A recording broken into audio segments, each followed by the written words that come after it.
Oh,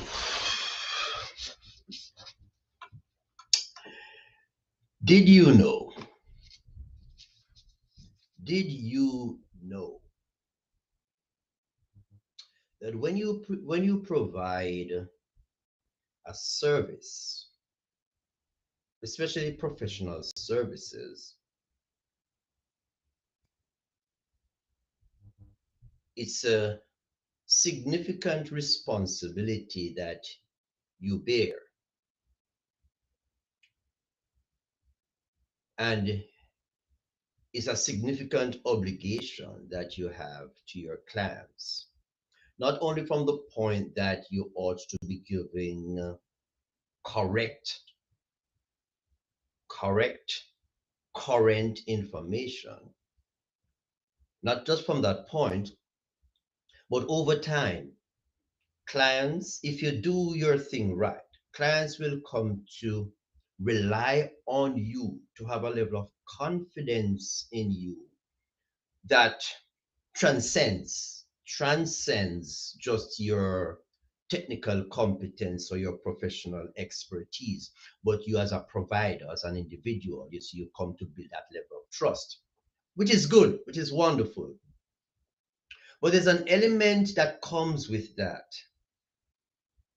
and there's nothing wrong with that. Is that clients will reach to the point where they see you as a reservoir of information, and so they tap into you seeking information that is even outside of your professional purview. So they'll come. I'm an accountant. I'm an accountant. Yes, and I cover taxes, financial management, etc., etc. But they will come to you at times with things that are bordering on legal matters. Yes, we know that there are some legal connections, with some of our tax and accounting stuff, but they'll come to you with things that are heavy legal related matters. Some will come to you that, well, at least to me, that have significant psychological implications, and I'm saying, okay, I mean, I can give you my my personal David opinion, but it's not a professional opinion, you see, because those things that need to be addressed by those professionals. However, that said, there are times when clients will come to you and ask certain questions, seek certain guidance, and although it doesn't fall in your immediate realm of expertise, to the extent that you can get some information to guide them initially, so that you can help to point them in the right direction.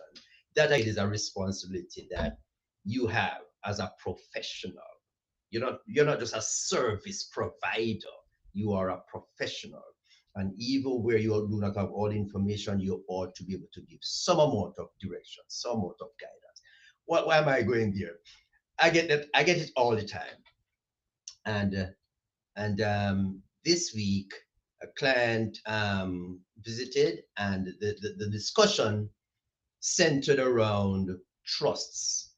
Trusts. Talking about LLCs and creating trusts, and the question as to, okay, if I have two or three LLCs, and if I decide to create a trust and put all the LLCs under that trust, are the LLCs still required to file a tax return?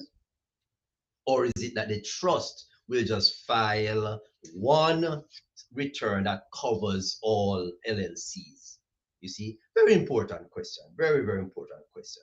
And yes, in my neck of the woods, we would have some information that can give good guidance, but it will definitely lead to areas that are outside of my purview. And so I would say to my client, you need to seek further advice, because whatever. But speaking to that, I thought I would just touch on that as a part of it that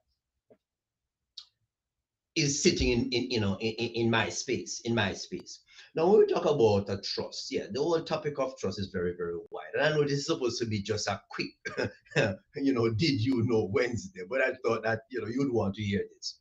in the whole issue or discussion of trust, it's a wide area. I'm not getting into that. I'm not knowledgeable to get into that. However, in terms of taxation or taxing, so we have LLCs, and the question is, if they are under trust, do I still need to prepare a separate tax return for those LLCs? Now, what is very important for you to consider, even as a starting point, is that you have things that we call non-grantor trusts, non-grantor. Okay.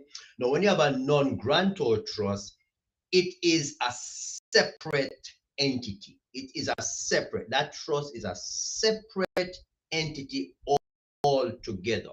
Separate entity. And also made that you could know that those sort of grantor trusts are what you find when we're talking about irrevocable trusts, um, testamentary trust, and charitable trust. Those different type of trusts will fall under those non-grantor trust.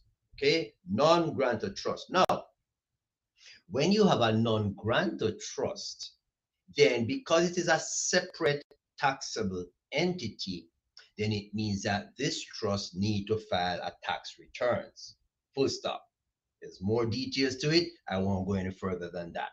On the other hand, though, you have what we could call a revocable living trust. And most of the times when a client come and talk about trust and putting things in trust, this is really what they talk. This is really the umbrella under which they're operating, because they're thinking, I have these things, assets, etc. I have this company. I want to protect them, so to speak. And so I'm thinking of putting them under a trust. But this person is establishing this trust, and there are two elements. The person will still be alive while the trust is in force.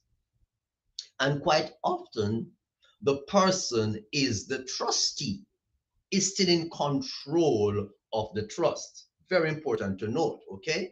So it is a revocable living trust. It's a trust, but it exists while I, the person who set it up, is still alive. And so I have the power and the ability to revoke it at any point while I'm still alive. That's a very important thing to note. And the next thing is that usually I, the person who set it up, end up being the trustee, the owner. Now, in that case, very important to note, it is not in that case a separate entity. So those LLCs that fall under such a trust will need to be reported for tax purposes in the tax returns of the individual. So all assets, all revenue, call it income, whatever, that are generated throughout the period is still seen as the assets, or they are still seen as the assets and the revenue belonging to the individual who set up this revocable trust. What does that mean? It means, therefore, that you would still need to file those LLCs, under your own tax returns as you normally do, although you have put them in a trust. But that trust is a revocable trust, and so it is not seen as a separate entity to go and file its own return. No, you, the owner, you, the trustee, hope I'm using the right term, legally, is really still responsible to do the filing. So very important to know. And I would just stop right there before I get myself in trouble. It's just I thought I would speak to the tax aspect of it from, since that's about the question that was asked. But please remember, people, poor David Etienne, far from being, knowledgeable in the matters of law in that sense. So please, this is just a tidbit to get you curious enough to go and seek further advice, further counsel, further guidance if you're thinking seriously of setting up a trust for your LLC, etc., etc. A very long did you know Wednesday, but I thought that it was very interesting that you should know the little bit that I know on trust, and so you can be guided to go and seek more information. Good. And so, yes, I promise you that we would, and we have, and we have. And so, our new feature coming in September, which is the Entrepreneur Mic Drop. I indicated that we would have a link that you can go to upload a brief, I'm emphasizing, a brief bio along with a brief, and it can be a single document, along with a brief of what you would do when you have that mic in your hand. So the entrepreneur mic drop, you can go to, and I'm just going to just switch to this. Let me see if I got what website. Where is it? Here it is. I'm just going to switch to show this. Cool. So what I'm doing here is have the at the bottom of my screen the runner, the streamer, whatever it is. That's the website etiennestrategicmc.com, because that's basically where the platform on which our podcast Crossroads Navigating Business Challenges, that's the platform on which it sits. And this might drop, the entrepreneur might drop is an attendant product of this. So you can go to strategicmc.com.